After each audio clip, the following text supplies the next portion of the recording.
Hello everybody, MegaZardX here, back at it again to give y'all another very exciting video. And for today, to shake things up just a little bit, because as we all know, we're only about a few weeks away from the grand unveiling of the Nintendo Switch 2, where obviously they're gonna go through and announce a lot of different, specs and stuff with the system itself, all the games and stuff that's gonna be associated with its launch lineup, and everything else in between though. And one thing that kind of was sticking in the back of my mind is, yes, you're gonna have some big old brand new Mario games and your big old Zeldas and stuff like that. Whatever Monolith Soft happens to work on, whether it be another Xenoblade or something like that. Kirby always manages to get a brand new game, literally almost every single year, or he might have some off years here and there. Though we know we have a Smash, we have Animal Crossing, the big major staples out there, even your Mario Karts. We always know that those are always going to come out typically on every single console that Nintendo puts out. However, what about those games that aren't necessarily, I would say, an S or an A tier for Nintendo, but more so like the low Bs or the low Cs, anything lower than like Donkey Kong or something like that?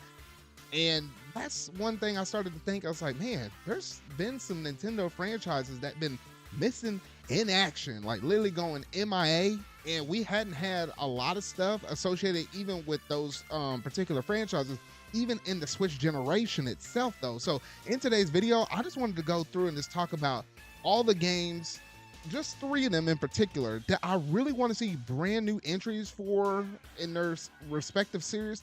I'm talking about full-fledged games that would just be marked as like at least a $60 MSRP that we didn't get in the Switch generation, but I would love to see it come at least within the Switch 2 generation. So we might as well go ahead and jump up in this video though. But if you hadn't already done so, make sure you're going to hit that like button, go ahead and hit the subscribe button and that bell to stay up to date on all things video game related I feel like talking about and discussing. But without any further ado, let's go ahead and jump straight up into this video.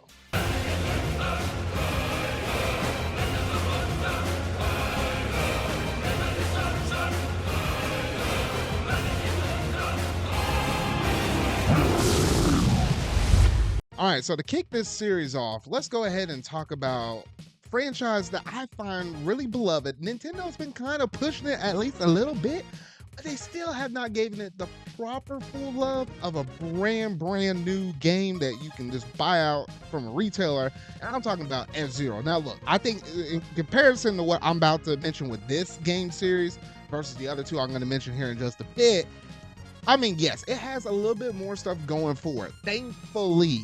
But I just want them to take that one extra foot beyond it, though, because obviously with the F-Zero franchise and stuff, they've been throwing some bones here and there, though. The biggest thing that might stand out to a lot of people is F-Zero 99. Like, look, we got several different 99 games on the system, like Tetris 99, Pac-Man 99. They took that one down, though, but then a little while later after that, then they managed to give us F-Zero 99, and that one's been sticking. They've been doing a whole bunch of different events for the thing though, different cups and stuff, different skins. I mean, they've been going through and updating the game here constantly though. So at least we've been getting something a little bit of F-Zero related though. But not just only that, they also managed to give us different F-Zero games throughout the whole entire series franchise. Everything from the Super Nintendo one to F-Zero X on the N64. Then they also managed to give us like three different games that were on the GBA, including a title that was only originally released for Japan and not ever brought over to the West, and they managed to give us that. So F-Zero's been getting quite a bit of love, but the one thing we haven't seen is a brand new F-Zero game, or shoot, even like a remake or a remaster at this point though, because I think a lot of people have been thinking if they're going to do something with F-Zero, maybe they're going to give us F-Zero GX, like a remaster of that one. Obviously, that one's on the GameCube. I actually have a GameCube copy of that one right there. That's such a great and phenomenal game. Man, I mean, because literally the thing runs at like 60 FPS. Like, I mean, even F-Zero X on the N64 ran at 60. So all you got to do is just add a nice coat of paint. Like, look, even if you were to take the game and take a ROM or something like that, throw it in the emulator or Dolphin, like that still looks beautiful. And I think the art style and stuff, it still holds up even until this day though. So Nintendo, if you're gonna do anything with F-Zero, at least at a bare minimum, give us like GX remastered for like the Switch 2 or something. And then if you also want to go the extra mile with it, give us a brand new game. I know that this is going to, conflict a little bit with the Mario Kart crowd. Because, I mean, like what, you got Mario Kart over here, and then you got F-Zero over here. And it's like, a lot more people going to resonate with Mario Kart, obviously over F-Zero though. But for like hardcore racing fans, they would love a little bit of F-Zero love, including myself. I'm just saying, like, going at supersonic speed and knocking people off of the courseway like that, like, come on, it doesn't get much better than some F-Zero. So, hey, give us GX, give us a new title. I think we're almost there to the finish line of finally giving that full, complete F-Zero love. Next up on the list, I had some kind of furry fox friend. He's flying somewhere around in the Lilat system, somewhere out there in the galaxy, looking for that brand new game ever since the release of Star Fox Zero. And literally, we had not had any Star Fox love, period.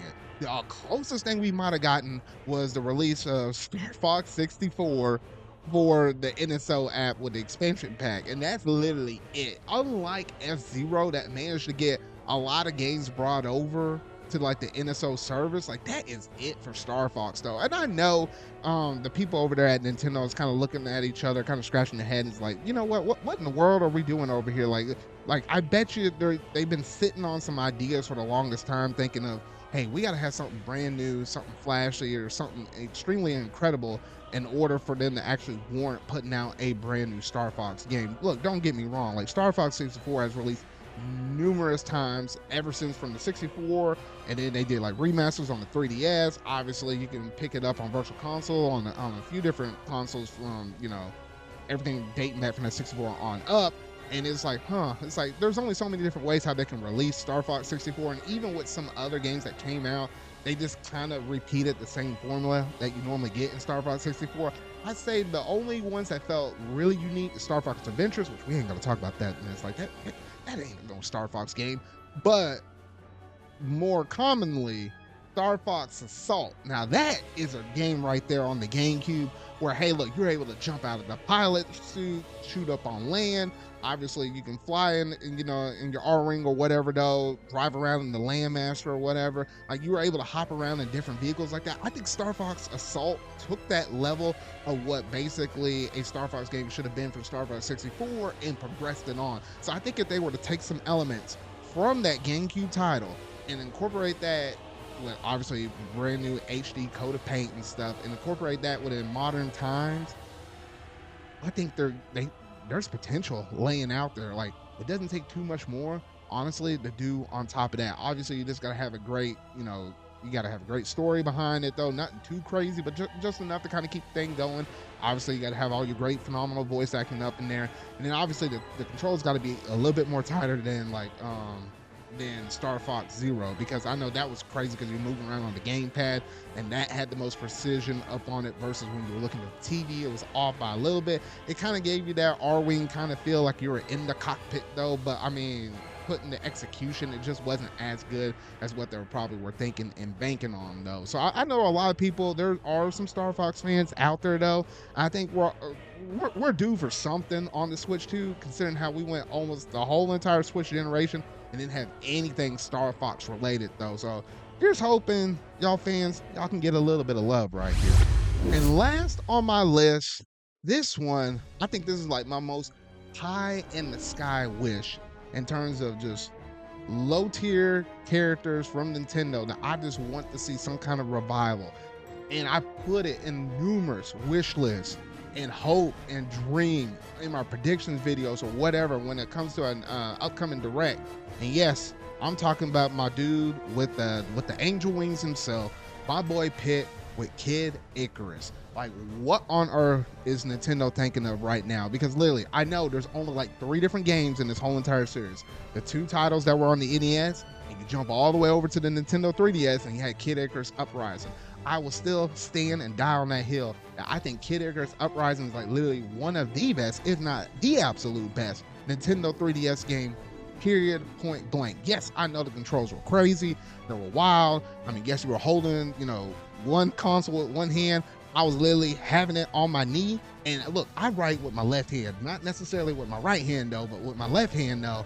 And literally using my right hand, I learned how to make them controls work because that game was just phenomenal from start to finish. Like, the story was great, the voice acting was good, all the twists and turns and stuff with the dialogue and the plot, like, it was just all completely there. I would love if Nintendo would give them just a little bit of love right here to be able to actually remaster that game, give it an HD coat of paint, and bring that mess over to the Switch 2 at this point, though. Or maybe Switch if it's kind of, you can play it on both of the two different systems. Whatever you got to do to make this thing work, I'll take it in any kind of form I want, because I feel like if you were to apply that with dual sticks or something like that, or that supposed mouse mode that we're going to have on the Switch 2, that might fix a lot of different 3DS games. I'm just saying, though. But yeah, I think that game is great. The online modes I really did like and appreciate, between like the light versus dark. I can't say how many hours I sunk up in that mug. So I'm like, hey, I think we're overdue to get Kid Icarus a little bit of love. Like even Sakurai himself said, hey, I'm working on the next project of, codename whatever you want to fill in the blank though. Is that another new Smash Brothers game? Very well likely. Could be a reboot, whatever though. But fingers crossed, it could be something a little bit different. I don't know, but I would love to see Sakurai take another crack with another Kid Icarus game, or anybody else that's able to do anything, something similar to like the levels of what we got with Kid Icarus Uprising though. So I would love to see a remaster of that game. I would also love to see just a brand new title for that game to actually be able to drop as well though. So whatever that you got to do in order to make this thing work, Nintendo, like, oh shoot, please, oh please, let something happen with this series though, because man, I'm tired of begging and pleading for Kid Icarus something. So those are my 3 major Nintendo franchises that I feel like deserve to have a good shot on the Nintendo Switch 2. Look, we always gonna get those Mario Karts. We're always gonna get those Smash Brothers. We're always gonna get those Splatoons, your Animal Crossings, and yes, your 3D, 2D Marios as well. But I think some of the things that makes Nintendo shine the best is those B tiers, and especially those C tier games that we manage to get every good now and then. Like, gosh, when was the last time we had a Rhythm Heaven game, or shoot, even a Punch Out or a Nintendogs or whatever though? Like the list kind of goes on and on. I just picked 3 game series that I will personally really love to see, that are usually at the bottom of the barrel though, but I know there's a good handful of ones, few that I just mentioned, and the other few that I probably hadn't even mentioned, like Chibi Robo. Like, gosh dang, when was the last time that dude managed to get a game or whatever though? I don't know, but I think that's like one of the things that Nintendo can play really strong into. Obviously, yes, there's gonna be a time and a season when you drop any one of these games out within this one specific tier, because they ain't gonna sell gangbusters like your A tiers or your S tier games, like with your Mario Karts or your Smash Brothers or anything like that. So I mean, as long as you properly space those games out, Nintendo, I think that's going to provide some very unique and strong charms for the Nintendo Switch 2 just in general. Or even if you have to drop in the Switch games, just to kind of, give a bone to the Switch audience that, you're not going to move everybody to the new system on day one, but it will allow, both people in both camps, where you have a Switch 2 or original Switch, to be able to play one of these games though, and that way it can play into like the bigger overall user base from both different consoles though. But y'all gotta let me know down in the comment section down below, what all do you think about my 3 personal picks between F-Zero, Star Fox, and Kid Icarus? And is there any other games that you would personally like to see back from Nintendo's backlog of, all their different IPs and stuff, like Punch Out? Like, come on, like, I really dig a brand new Punch Out, man. Like, just a modern day one though. I mean, the last time we had one was on the stinking Wii as well. Like, holy shoot. Y'all just gotta let me know in the comments, because I think that could be very interesting, just seeing all y'all's different picks though. But that's gonna basically do it in terms of today's video though. But if you hadn't already done so, make sure you're gonna hit that like button, go ahead and hit the subscribe button and that bell to stay up to date on all things video game related I feel like talking about and discussing. So remember y'all, until our video I make next, see y'all.